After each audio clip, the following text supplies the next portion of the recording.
Hola amigos, ¿cómo están? Soy Juan José Hidalgo. Ya ustedes me conocen, los que me escuchan, los seguidores.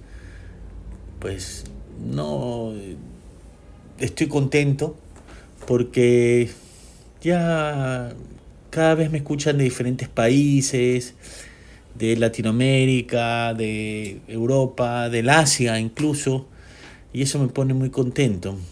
Tener seguidores. eh, Sé que este no es un tema que siempre está en la mente de todo el mundo, ni quizás es lo más importante. Usualmente todos los seres humanos estamos más preocupados por hacer dinero, por mantener a nuestras familias y hablar de paz y hablar de estas cosas y de criminología, pues suenan muchas veces como cosas que no tienen sentido, que no tienen valor y que no cambian realmente la sociedad. Pero si yo te puedo mostrar que sí, hoy vamos a hablar de un tema interesante, ¿no? La guerra. Y la guerra en forma genérica.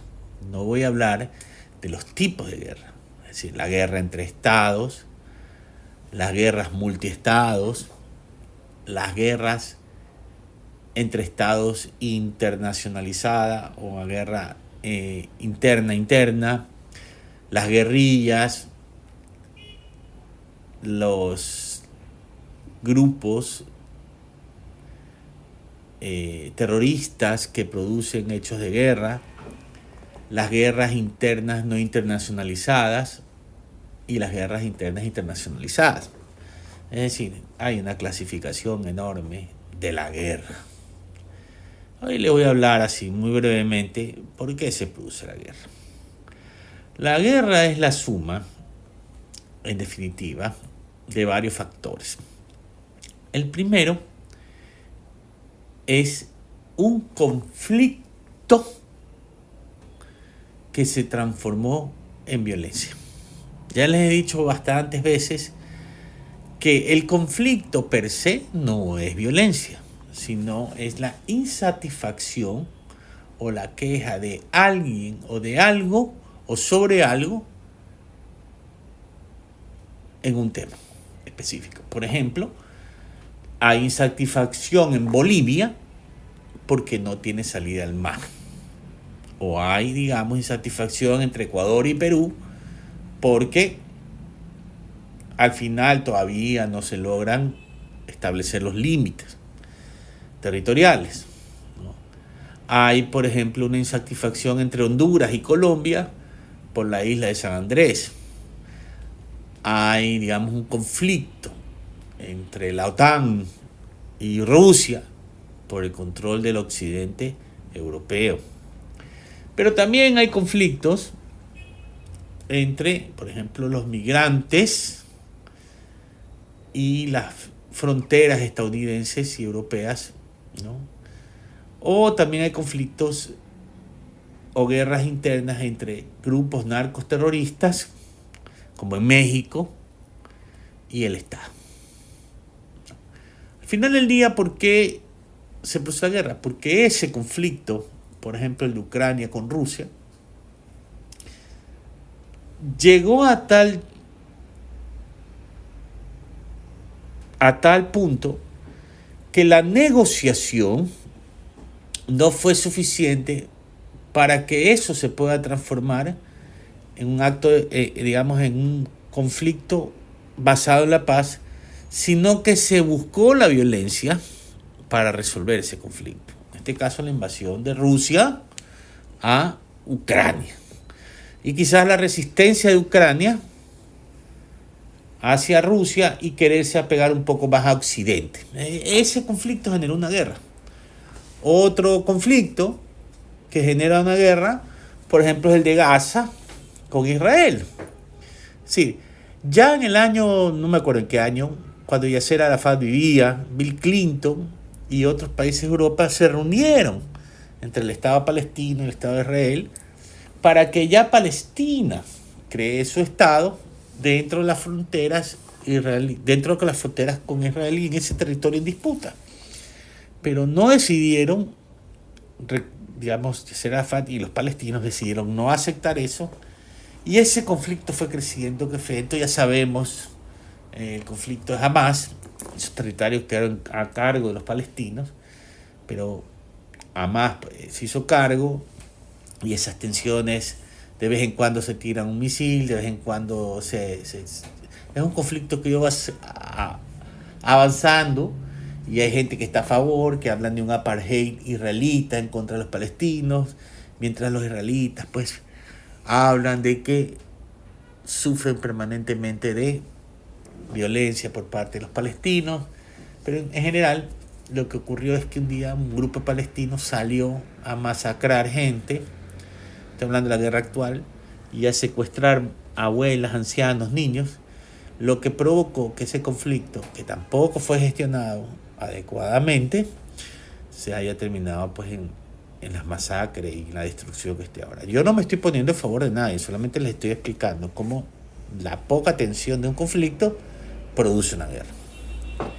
Ahora, a nivel interno, por ejemplo, nosotros podríamos decir que la desigualdad social o las oportunidades para hacerse rico en virtud de las expectativas que tienen los individuos dentro de un Estado hacen que mucha gente haga criminalidad para subir de estatus. Y ahí se crean, por ejemplo, los líderes como Escobar, como Chapo Guzmán, como Fito en Ecuador, etcétera, etcétera, etcétera.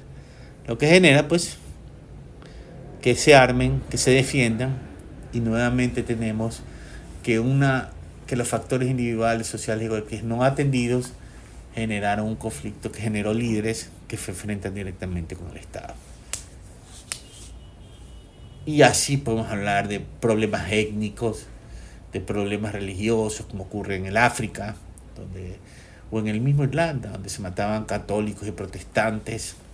Son conflictos que no se resolvieron como se deben, y a lo que se suman líderes que provocan o que aceleran estos conflictos y no les importa ir a la guerra para obtener popularidad y respaldo social. Eso lo vemos, por ejemplo, en los grupos guerrilleros, ¿no? Que ellos ya toman un control territorial y obviamente pues tienen 20.000, 30.000, 5.000 hombres armados, y ellos lo que quieren es el poder de ese estado o de ese pedazo de estado, por ejemplo en África y en América Latina, para sacar minerales de la tierra, piedras preciosas en el África, y realmente se presentan como héroes que luchan por la libertad, pero lo que terminan es esclavizando a las personas. El conflicto efectivamente se genera inicialmente por una causa que se reclama, pero termina siendo esclavitud, porque estos líderes buscan el poder, o muchas veces estas personas que ven su poder debilitado generan estos conflictos o alimentan estos conflictos para que el sentido patriótico de los individuos de la sociedad se levante y los apoye. Entonces, hay un montón de factores económicos, como por ejemplo la Primera Guerra Mundial, la Segunda Guerra Mundial, el mal firmado Tratado de Versalles en la Segunda Guerra, que produjo la Segunda Guerra Mundial, y por ejemplo el líder que comandaba la Segunda Guerra Mundial, que era Hitler, que estaba más loco que una cabra, pero que supo explotar ese nacionalismo, ¿no? En base a conflictos.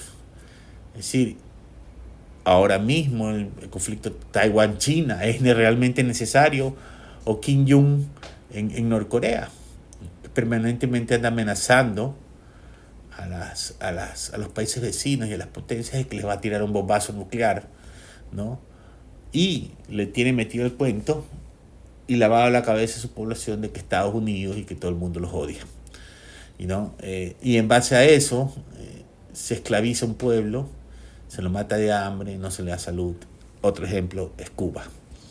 Entonces, esa es la guerra, un conjunto de factores individuales, sociales y colectivos, y al final del día un conflictos no resueltos porque alguien enciende la llama, porque alguien tiene ambición de poder, porque hay porque hay disputas que pueden resolverse, pero no se resuelven, y esto genera la guerra.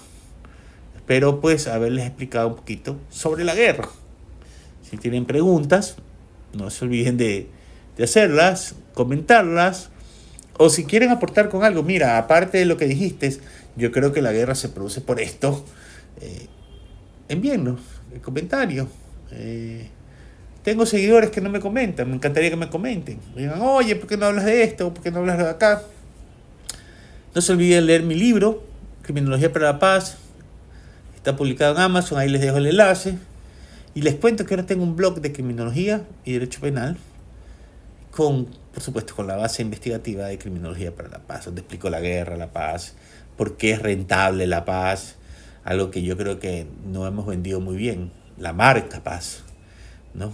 En un mundo, digamos, neoliberal y todo esto comercial, si le damos un valor económico a la paz, creo que podríamos sacarlos.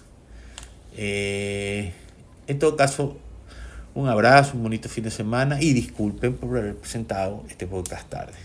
Un abrazo.